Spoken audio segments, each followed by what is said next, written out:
The radio was playing some forgettable pop song when I turned onto Maple Street, my mind already shifting from work mode to home mode the way it did every evening at 6:47 p.m. 14 years of the same commute had trained my body to relax as I approached our quiet suburban neighborhood. Shoulders dropping, jaw unclenching, the day's warehouse tensions bleeding away with each familiar landmark. But tonight, the street was wrong. Red and blue lights strobed against the twilight sky, painting our neighbors' pristine lawns in harsh emergency colors. Police cars lined the curb like a military convoy, their radios crackling with static and coded numbers I couldn't decipher. An ambulance sat in the middle of the street, rear doors flung wide, paramedics moving with urgent efficiency around a stretcher. My house, our house, was the center of it all. Yellow tape fluttered around our property like party streamers from hell. A uniformed officer stood guard by our front gate, arms crossed, face impassive. On the curb, where visitors usually parked, a luxury sedan was engulfed in orange flames, black smoke billowing into the darkening sky while firefighters aimed their hoses at the inferno. I pulled into the driveway and killed the engine, muscle memory operating while my brain struggled to process the scene. This had to be some mistake, some accident involving our neighbors that just happened to spill onto our property. Claire was probably inside watching through the curtains, as shaken and confused as I was. The officer by the gate stepped forward as I approached, one hand resting casually on his belt. "Sir, you need to stay back from the scene." I pulled out my wallet to show him my license. "This is my house, Jason Miller. I live here. What happened? Is my wife okay?" The officer studied my ID with more attention than seemed necessary, comparing my face to the photo twice. "She's inside, sir. Detective Morrison will want to speak with you." He led me past the tape, and I caught a glimpse of the paramedics loading someone into the ambulance.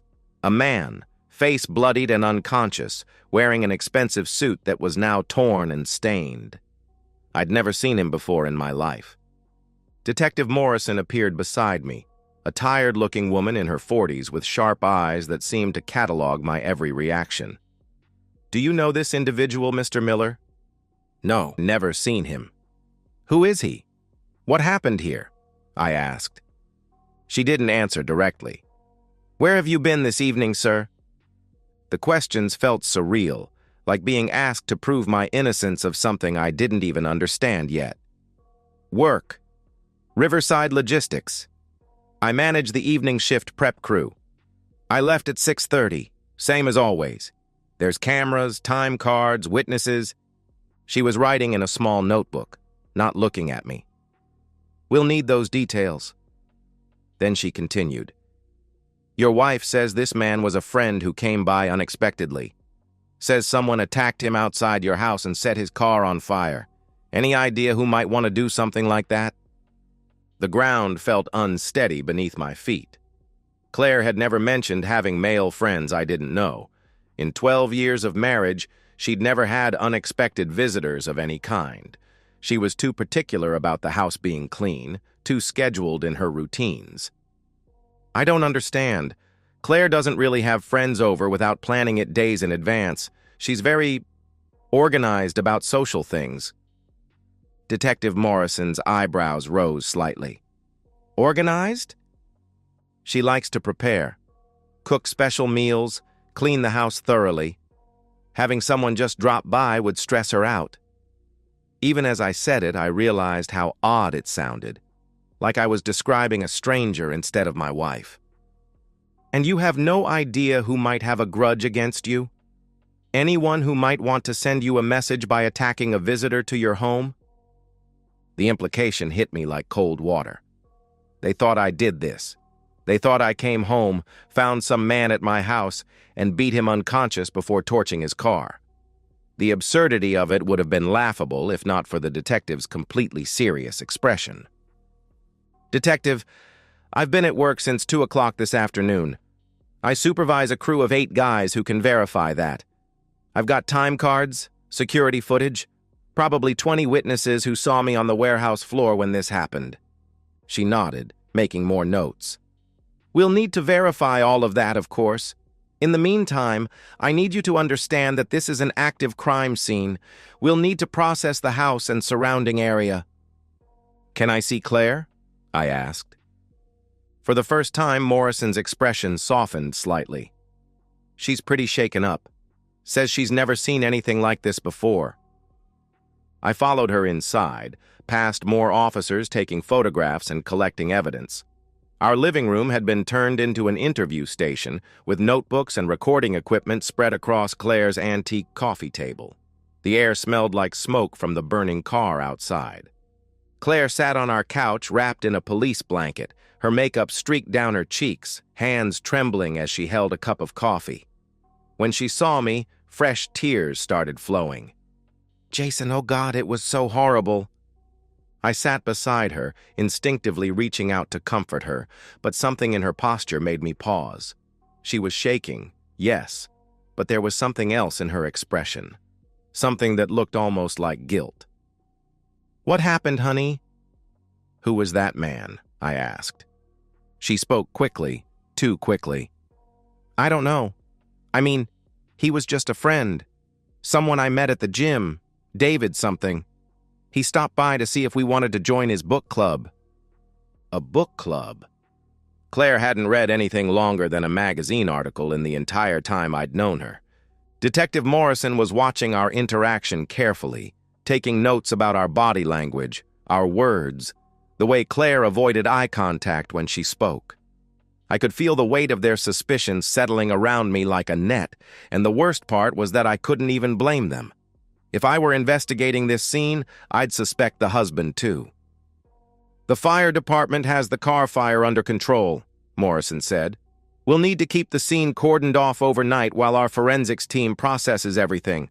Mr. Miller, you're free to enter your home, but please understand that you remain a person of interest in this investigation. A person of interest. The phrase echoed in my head as the detective gathered her equipment and prepared to leave. Outside, the ambulance was pulling away with its broken passenger, and the fire department was hosing down the smoldering remains of the luxury sedan. I was free to enter my own home, but nothing would ever be the same. The front door closed behind the last police officer at 11:30 p.m., leaving Claire and me alone in our house for the first time since the chaos began. The silence felt heavier than the earlier commotion. No radios crackling, no boots on hardwood floors, no authoritative voices discussing evidence and witness statements. Just my wife and me, and the elephant in the room that was growing larger by the minute. Claire had shed the police blanket and was now pacing between the kitchen and living room, wringing her hands and muttering fragments of sentences. I can't believe this happened. Poor David. Who would do such a thing? David. She'd said his name 3 times now, each time with a familiarity that contradicted her claim of barely knowing him. My voice came out calmer than I felt, carrying the same tone I used at work when dealing with problem employees. Sit down, Claire. We need to talk. She perched on the edge of our leather armchair, the one that faced away from the couch, the first time I could remember her choosing not to sit beside me when we were alone. Her mascara had been repaired sometime during the police interviews, but her lipstick was completely gone, and I found myself wondering when exactly she'd lost it. Tell me about David, I asked.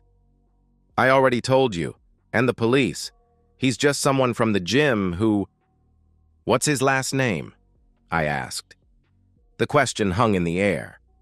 Claire's mouth opened and closed like a fish, her eyes darting toward the window where the burnt car's skeleton was still visible in the streetlight. Davidson. David Davidson. What gym? I questioned. What? She asked. You've belonged to Fitness Plus for 3 years. I've picked you up there dozens of times. Which trainer is David? What classes does he teach? Her face was crumbling now, the careful composure she'd maintained for the police dissolving into something raw and desperate.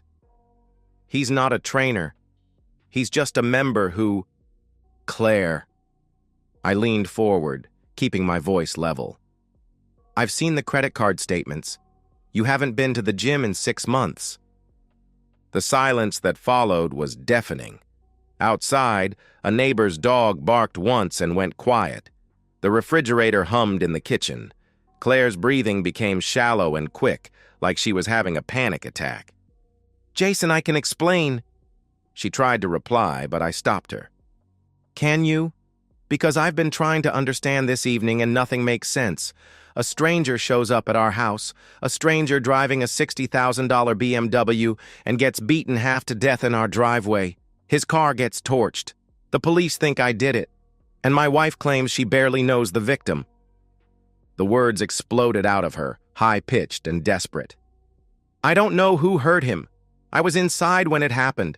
I heard shouting and glass breaking, and when I looked out the window, David was on the ground and his car was on fire. I called 911 immediately." "What was he doing here, Claire?" I asked. She wrapped her arms around herself, rocking slightly. He wanted to talk. About things. Personal things." The truth was there in the spaces between her words, in the way she couldn't meet my eyes, in the guilty slump of her shoulders. My wife, the woman I'd shared a bed with for 12 years, who knew how I liked my coffee and which side of the sink I preferred to shave in, had been a stranger in our home. The rage that swept through me was clean and cold, like stepping into an Arctic wind. Not the hot, explosive anger of a moment, but something deeper and more permanent. A fundamental shift in how I saw Claire, our marriage, the last decade of my life. "How long?" I asked. "Jason, please," she protested. "How long have you been sleeping with him?" I pressed. Her face crumpled completely then, tears flowing freely as the last of her lies fell away. 6 months. But it didn't mean anything. It was just, I was lonely, and you work so much, and he made me feel... "Get out!" I shouted. I stood up, my movements deliberate and controlled. "Get out of my sight. Go pack whatever you need for tonight. You're sleeping in the guest room." "Jason, we can work through this. I made a mistake, but I love you. I choose you. David was just what, Claire? Just a mistake that required 6 months of lying to my face? Just a mistake that brought police to our door and made me a suspect in a violent crime?" She reached for me, her hands grasping at my sleeve. "Please, baby. I'm sorry. I'm so sorry. I'll never see him again. I'll do anything to make this right." I looked down at her hands on my arm, the same hands that had touched another man in our home, the same hands that had removed her wedding ring at some point this evening and hastily put it back on before the police arrived. The evidence was there in the slight indentation on her finger, the tan line that didn't quite match. "I'm calling Patricia in the morning," I said, referring to the lawyer who drafted our prenuptial agreement 12 years ago. "I'm enforcing every clause of our prenup. You signed it, Claire. You agreed that infidelity would result in forfeiture of spousal support, division of assets, everything." The color drained from her face. "You can't be serious." "I've never been more serious about anything in my life." She stood there for a long moment, swaying slightly, looking like she might collapse. Then, without another word, she walked upstairs. I heard her moving around in our bedroom, opening drawers and closets, the sound of clothes being stuffed into a suitcase. I remained in the living room, staring out at the charred remains of her lover's car. The police had covered it with a tarp, but the shape was unmistakable, a monument to the destruction of my marriage. 20 minutes later, Claire came back downstairs carrying an overnight bag and a pillow. She paused at the guest room door, looking back at me with red, swollen eyes. "I never meant for this to happen." "But it did happen," I replied. "And now we both have to live with the consequences." The guest room door closed with a soft click. Within minutes, I could hear her crying, deep, wrenching sobs that carried through the walls. I went upstairs to our bedroom, where the scent of her perfume still lingered on the sheets. For the first time in years, I had the entire king-size bed to myself. I lay on my back, hands behind my head, staring at the ceiling and thinking about logistics. Divorce papers, asset protection, the security cameras at work that would clear me of any police suspicion. Down the hall, Claire's crying gradually subsided into hiccuping silence. I slept better than I had in months. Patricia Hendricks had the kind of office that intimidated people into honesty. Floor-to-ceiling law books, diplomas from prestigious universities, and a view of downtown that screamed success. She'd been practicing family law for 25 years, and her reputation for crafting ironclad prenuptial agreements was legendary in our social circle. She was flipping through the files she'd pulled from her cabinet. "I remember this case. Your wife's attorney tried to get her out of signing it 3 different times." I sat across from Patricia's mahogany desk, wearing my best suit and carrying a manila folder full of documentation. "She signed it anyway, and now I need to enforce it." Patricia read aloud, "Adultery Clause, Section 4. In the event that either party engages in extramarital sexual relations, the offending party forfeits all rights to spousal support, marital property division, and shared assets acquired during the marriage." She looked up at me over her reading glasses. "You have proof of the affair?" I slid a flash drive across her desk. "Police report from Tuesday night. Statement from my wife admitting to a 6-month relationship with the victim. Credit card records showing hotel charges, restaurant bills, gifts I never received." Patricia plugged in the drive and spent several minutes reviewing the files, making occasional notes on a legal pad. The police report was particularly damning. Claire's own words, given under official questioning, admitting to the relationship with David Morrison. "This is textbook infidelity under the terms of your agreement," Patricia said finally. "But Jason, I need to ask, did you have anything to do with what happened to this man?" "I was at work from 2 p.m. to 6:30 p.m. on Tuesday. Security footage, time cards, 8 witnesses. The police have already verified my alibi." "Good. Because if there's any hint that you orchestrated violence against your wife's lover, it could complicate the divorce proceedings." She leaned back in her chair, studying me. "Are you sure you want to go through with this? No reconciliation attempts?" The question struck me as almost absurd. "Patricia, she's been lying to my face for 6 months. She brought another man into our home, into our bed. She exposed me to legal liability and police suspicion. What exactly would I be reconciling with?" "Some people consider infidelity a mistake that can be forgiven." "Some people are fools," I replied. Patricia smiled grimly. "Fair enough. I'll file the papers this afternoon. Under the terms of your prenup, Claire will have 7 days to vacate the marital home and 30 days to secure her own legal representation. She keeps her personal belongings, her car, and that's it. Everything else, the house, investments, retirement accounts, remains yours." "How long until it's final?" I asked. 6 to 8 weeks, assuming she doesn't contest it. Though given the strength of this prenup and the evidence of adultery, any attorney worth their fee will advise her to accept the terms. I left Patricia's office feeling lighter than I had in years. The morning sun seemed brighter, traffic moved more smoothly, and even the elevator music in my building sounded less irritating. For the first time since Tuesday night, I had a clear path forward. Claire was waiting when I got home, sitting at our kitchen table with a cup of coffee and an expression of forced optimism. She'd done her hair and makeup carefully, wearing the blue dress I'd once said was my favorite. The desperate attempt at normalcy was almost pathetic.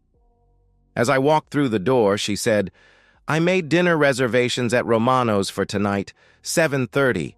I thought we could talk, really talk, about fixing this." I set my briefcase on the counter and loosened my tie. "Cancel them." "Jason, please. I know you're angry, but we can work through this. I've already called Dr. Ethan about couples counseling. She has an opening next week." "Claire, stop." The papers were in my briefcase, signed and notarized, ready to be served. But looking at her sitting there in that blue dress, desperately trying to salvage what she'd already destroyed, I felt something close to pity. You need to call a lawyer. Today. Not tomorrow, not next week. Today. Her face went pale. What are you talking about? I filed for divorce this morning. The papers will be served tomorrow. The coffee cup slipped from her hands, shattering on the kitchen floor. Hot liquid splashed across the tile, and she stared down at the mess like she couldn't understand how it had happened. You can't be serious. Jason, I made one mistake. I cut her off. You made the same mistake every day for 6 months. She was crying again, but these weren't the broken sobs from Tuesday night. These were angry tears, desperate and manipulative. Fine, fine. Divorce me. But you can't just throw me out with nothing. I gave you the best years of my life. You gave me 12 years of lies. And according to our prenup, infidelity means you get nothing. The transformation was instantaneous. The tears stopped, her face hardened, and for a moment I saw the person she really was underneath all the performance. You bastard. You planned this. I planned for the possibility that you might turn out to be exactly who you are. She stood up abruptly, her chair scraping against the floor. I'll fight this. I'll contest everything. No judge will enforce that ridiculous prenup. Good luck. Patricia Hendricks thinks otherwise, I replied. The name recognition hit her immediately. Patricia had a reputation in our social circle, and Claire knew exactly what it meant that I'd retained her services. I need time to think, Claire said, backing toward the staircase. This is all happening too fast. Take all the time you need. You have 7 days to move out. She stopped at the bottom of the stairs, gripping the banister. What about the police investigation? What if they arrest you? They won't. My alibi is solid. But what if... I cut her off. Claire, I didn't hurt your boyfriend, but I'm not going to let his problems become my problems any longer than they already have. She went upstairs without another word. An hour later, I heard her on the phone, probably calling her sister or her mother, spinning some version of events that painted her as the victim. Let her. By tomorrow, the whole story would be academic. I ordered Chinese takeout and ate dinner alone at the kitchen table, reading through Patricia's preliminary asset inventory. The house, the investments, the retirement accounts, all of it would remain mine. Just as we'd agreed 12 years ago when Claire had been so eager to marry me that she'd signed anything I put in front of her. That night, I slept in our bed while Claire remained in the guest room. Through the walls, I could hear her making phone calls, her voice alternating between tears and anger as she tried to find someone who would tell her what she wanted to hear. But the numbers didn't lie, and neither did contracts. In a few weeks, I would be free of her completely, with my assets intact and my conscience clear. It was the best night's sleep I'd had in years. The police station interview room was exactly what you'd expect. Fluorescent lights, metal table, chairs that had seen better decades. Detective Morrison sat across from me with a thick file and a tape recorder, going through my timeline for the 3rd time in 4 days. So you left work at 6:30 p.m. on Tuesday, she said, consulting her notes. Your supervisor confirms this. Security footage shows you badging out at 6:32 p.m. That's right, I replied. Drive straight home? She asked. Straight home. Same route I take every day. She flipped through several pages. We've verified your work attendance, spoken to your crew, reviewed the warehouse security footage. Everything checks out. I maintained the same calm expression I'd worn since this whole thing started. I hope that helps clear things up. It does, actually. We're no longer considering you a person of interest in Mr. Morrison's assault. A weight I hadn't realized I was carrying lifted from my shoulders. That's good to hear. Any leads on who actually did it? Detective Morrison closed the file and turned off the recorder. Between you and me, Mr. Miller, crimes like this usually fall into 2 categories. Random violence, which this clearly wasn't, or personal disputes. Given that Mr. Davidson was visiting your wife and someone beat him unconscious in your driveway, she let the implication hang in the air. You think this was about Claire? I asked. I think your wife hasn't been entirely forthcoming about the nature of her relationship with the victim. But that's not your problem anymore, is it? I could hear the divorce proceedings in her voice. Word traveled fast in a town this size, especially when Patricia Hendricks was involved. No, it's not my problem anymore. Walking out of the police station felt like emerging from a tunnel. The afternoon sun was warm on my face, and I had nowhere to be except home. The investigation was closed as far as I was concerned, and Claire's problems were rapidly becoming someone else's responsibility. But as I drove through town, my mind drifted back to Tuesday evening, not the sanitized version I'd given the police, but what had really happened. I had left work at exactly 6:30 p.m., just as I'd told them, but I hadn't driven straight home. Instead, I'd taken a detour past my house first, something I'd been doing for weeks whenever I noticed that unfamiliar BMW in my driveway during lunch breaks. I'd seen it there 3 times in the past month, always parked in the same spot where visitors usually parked. That Tuesday, driving by at 5:45 p.m., I saw it again. David Davidson's BMW, sitting in my driveway like it belonged there. I parked 4 blocks away and walked back, letting myself in through the basement door with practiced silence. The sounds from upstairs confirmed what I'd suspected for weeks. Claire's laughter, intimate and genuine in a way I hadn't heard in years. The voice of a man I'd never met, speaking to my wife with casual familiarity. I waited in the basement for over an hour, listening to them move around my house, sitting in my furniture, probably drinking from my liquor cabinet. The rage building slowly, methodically, like pressure in a boiler. Watching through the basement window as David Davidson finally left around 7:15 p.m., confident and relaxed, checking his phone as he walked to his car.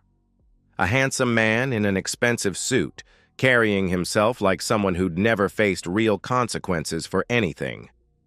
Following him outside, the Louisville Slugger feeling perfectly balanced in my hands. The ski mask I'd grabbed from our winter sports equipment pulled down over my face. Davidson's surprise turning to fear as he realized what was happening. The first swing connecting with his ribs, the second with his shoulder. The systematic, methodical beating that followed, each impact calculated to cause maximum pain without permanent disability. The satisfaction of seeing him crumpled on my driveway, finally understanding that actions have consequences. The gasoline from our lawnmower, the matches from our emergency kit, the BMW's leather interior catching fire with surprising speed.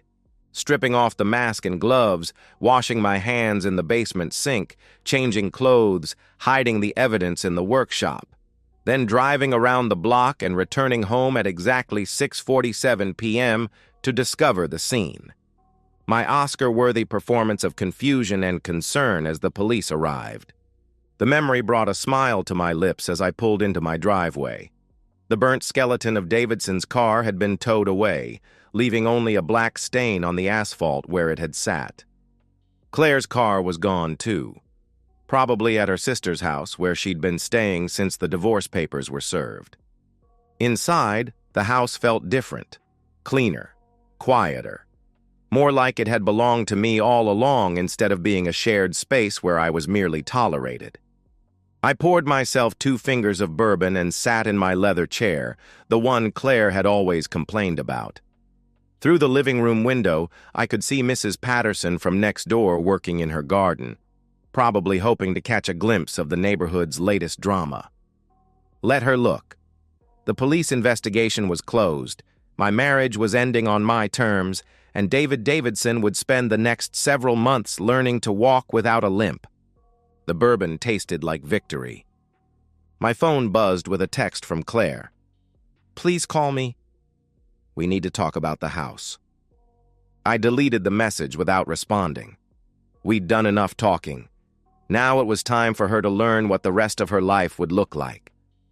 The sun was setting, painting the sky in shades of orange and red. In a few hours, I'd go to bed in my own house, in my own bed, without having to listen to Claire's breathing or accommodate her need for the room to be precisely 68 degrees. Tomorrow, I'd wake up as a single man with no obligations except to myself. It was going to be a very good life. 2 weeks after the divorce papers were finalized, I stood in my kitchen making coffee for one and watching the morning news. The weather report promised another beautiful day.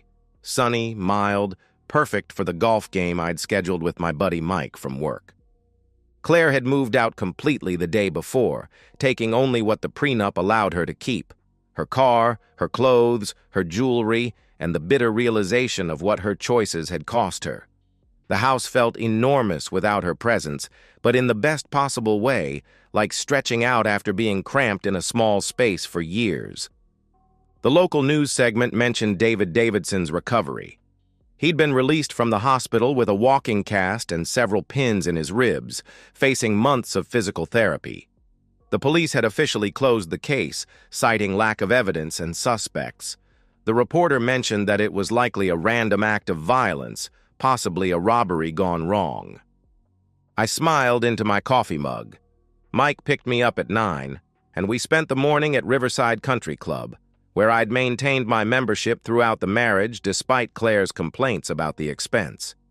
She'd always seen it as frivolous, but now I understood it had been an investment in my post-divorce social life. As we walked to the 10th tee, Mike said, "You seem different. Lighter, I guess. 12 years of dead weight will do that to a man." "Any regrets?" he asked. I considered the question as I lined up my shot. "About the divorce? None. About waiting this long to do it? Plenty." The ball sailed straight and true, landing exactly where I'd aimed. Everything in my life felt that precise now, controlled, intentional, mine. We had lunch at the clubhouse, where several acquaintances stopped by our table to offer condolences about my marriage and congratulations about my freedom.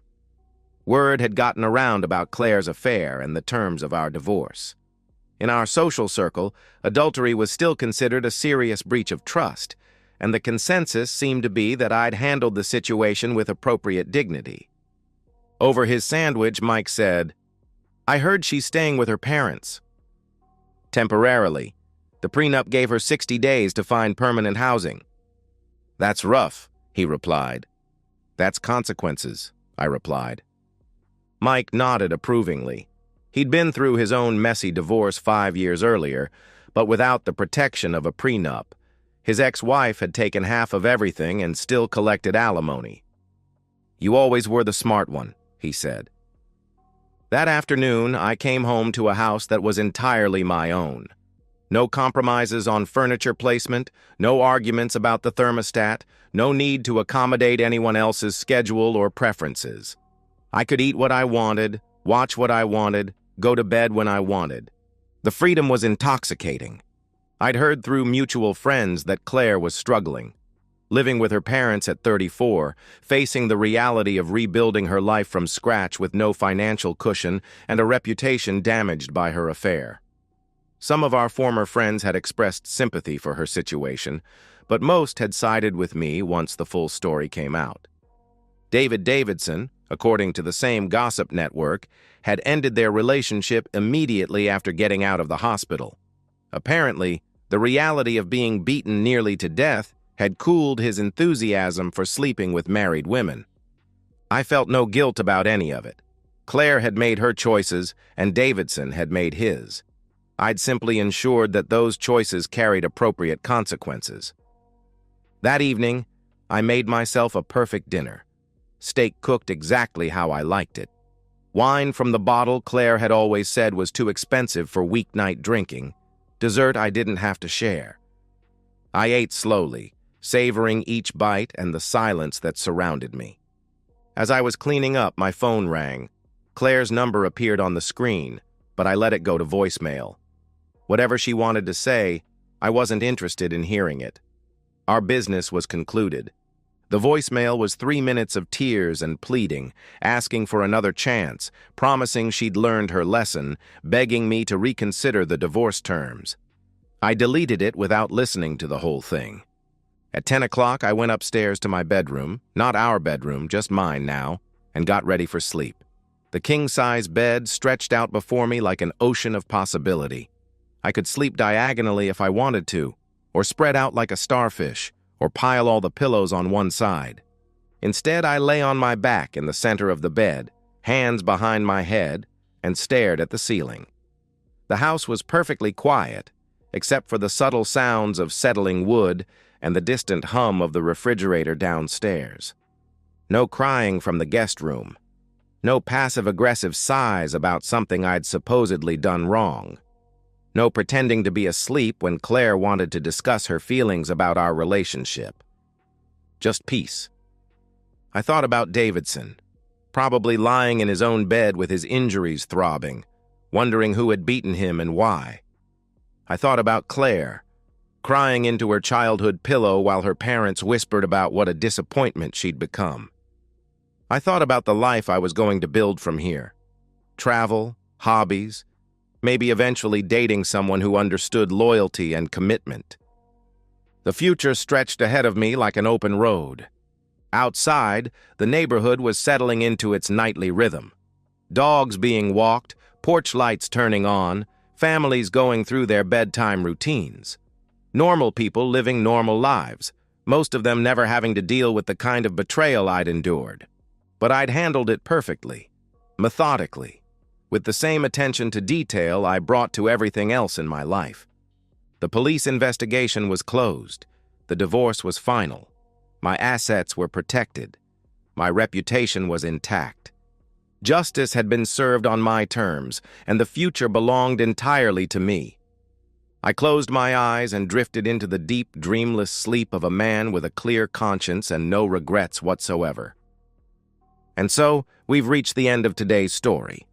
Was it what you expected, or did it take a twist you didn't see coming? I'm curious to hear your thoughts. Share them in the comments below, and let's get a conversation going. If this story kept you hooked, make sure to hit that like button. And if you're new here or just haven't subscribed yet, now's the perfect time to join our community. I bring you fresh, captivating stories every day, so click that subscribe button and turn on notifications so you never miss out. Thanks for watching, and I'll see you in the next one.